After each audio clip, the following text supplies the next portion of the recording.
Dasma Shqiptare 2017 prezanton. Përshëndetje zonja dhe zotrinj. Unë jam një grua 54 vjeçe. Prej më shumë se 2 dekadash mbaj një serë të vogël ulesh dhe bimesh dekorative në një fshat. Për mua, ajo hapësirë mbuluar me plasmas nuk është thjesht një biznes, është bota ime. Era e dheut, ngjyrat e jaseminit dhe qetësia që të falin bimet janë i vetmi ngushëllim për mua. E burrim, nga ana tjetër, nuk ka shkelur aty brenda prej vitesh. Është nga ata burra që sapo zgjohen, vishen, pin kafen shpejt e shpejt dhe zhduken.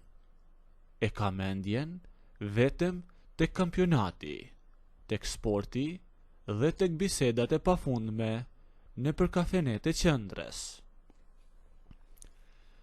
Për të, fakti që unë mbaj shtëpinë dhe biznesin në këmbë, i duket sikur e kam një detyrim, diçka që as nuk ja vlen të përmendet. Njën nga njerëzit e pakët që e viziton shpesh serën time është miku i time i vjetër. Ai është 63 vjeç, një burr që e ka kaluar jetën e tij si arkitekt dhe tani është në pension. Është vejan prej vitesh. Vjen të pakten 2 herë në javë. Zjedh nga një lule të re për balkonin e tij dhe flet gjithmonë bukur, me një bukuri të admirueshme dhe largohet. Ndryshe nga im shoq, ai ka një sy të mprehtë për të bukurën, e sidomos për detajet. Të mërkurën që kaloi, prisja të më vinte një kamion me disa thas të rënda, me pleh organik dhe me vazo. Ju luta tim shoqi që në mëngjes që të mos ikte atë ditë, sepse nuk mund t'i shkarkoja dot e vetme të gjithata sepse ishin të rënda, e ai me premtoi se do të rrinte.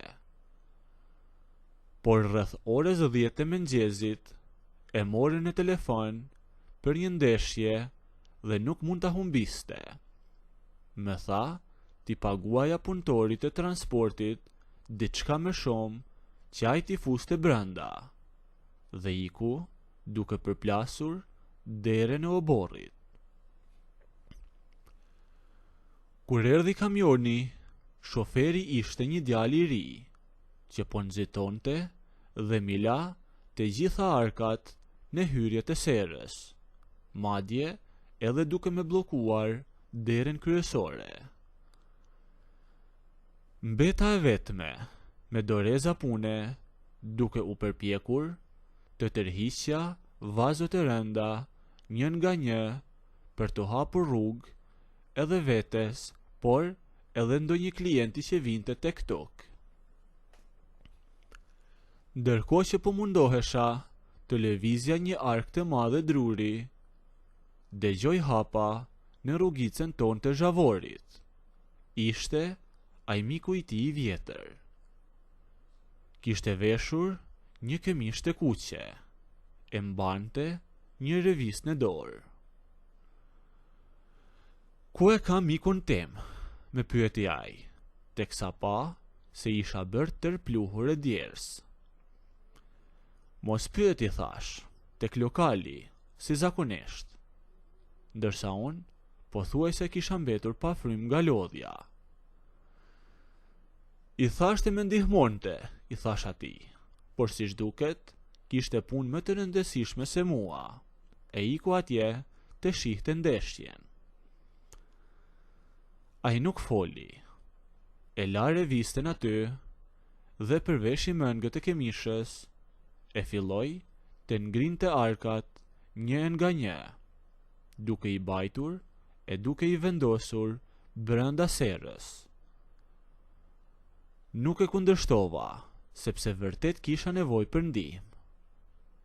E si pasi mbaruam, ajo mundua të shkunte pluhurin, e ndërsa unë hoqa dorezat dhe shkova te këndi i vogël që kam brenda serrës. Kisha vetëm pak limonat dhe ja solla atje ku ishte mbështetur ai, pranë disa rafteve. Gjatë gjithë kohës pata kujdes e nuk ja dhash as gotën në dorë, por vendosa mbi raftin e drurit pranë tij. Doja vetëm të mbaja distancën, që të mos keq kuptoheshin gjërat. Ai e mori gotën dhe shikonte rrotull. Sera ime ishte plot ngjyra dhe plot dritë nga dielli që binte mbi plasmas. Është një mrekulli ky vend që ke krijuar, më thaj. Këtu gjithçka lulezon, fal duarve të tua të arta, më thaj. I thash, kjo punë është e vetmja gjë që më mban të zënë, ndërsa isha mbështetur tek një kolon aty përballë tij. Të paktën lulet nuk të zhgënjejnë asnjëherë. Nëse kujdesesh për to, ato rriten, i thash atij. Ai ktheu shikimin drejt meje. E dinte që doja të dilja diku. E çuditshme pra, thaj. Ndërsa vazhdimisht shikonte portën se mos vinte ndokush. Me trego se si mundet dikush të kaloj jetën duke rritur lule me kaq dashuri dhe askush të mos kujdeset për lulen më të bukur që ndodhet brenda kësaj sere. Më thaj, e ky ndoshta ishte komplimenti më i bukur që kisha marrë në jetën time. Pra ai më tha që unë isha lulja më e bukur. Ato fjalë ishin kaq të papritura dhe me goditen shumë thellë në zemër, sa që ndjeva edhe një lëmsh në stomak, sepse për vite me radhë isha trajtuar si të isha një orendi e thjesht e pije, e si dikush që thjesht bënte punën e vet në heshtje. Sidoqoftë, nuk doja që këto komplimente të vazhdonin me gjatë, prandaj dhe i thash, mos e ngarko veten e as mua me këto fjalë që nuk thuhen, ndërsa ulja syt, sepse kisha shumë emocione. Ne kemi një jetë që njihemi, i thash, nuk të ka hije kështu. E pikërisht sepse kemi një jetë që njihemi, unë më nuk mund të hesht, mu përgjigjaj, ndërsa unë ngrit nga aty ku ishte mbështetur dhe u drejtua. Unë jam 63 vjeç, tha. E kam mësuar me kohën se një grua e heshtur dhe e palumtur në një martesë boshe është një mëkat që nuk mund të falet. Unë s'të kam parë kur thjesht si gruan e shokut tim. Gjithmonë të kam parë si gruan që do të doja ta kisha në krahun tim çdo mëngjes. Unë e dija që ai ishte i ve, por sprisja nga ai gjithë këto fjalë. Mbeta plotësisht e bllokuar nga ai rrethim. Nuk bëra asnjë lëvizje për të ndalur, e as nuk i ktheva kurrizin, edhe pse në ato momente ndoshta do të duhej të dilja nga sera, e të mos rrinim aty të vetmuar. Por ja që se bëra. Qëndrova aty pa i thënë asnjë fjalë. E ai u ofrua plotësisht vendit ku unë isha mbështetur dhe pas një hezitim filloi të më afrohej e unë e dija që donte të më puthte buzët. Por ja që e bëri, mi puthi buzët. E ishte një puthje që nuk e kisha provuar asnjëherë. Diçka më përshkoi trupin nga kokat e këmbët.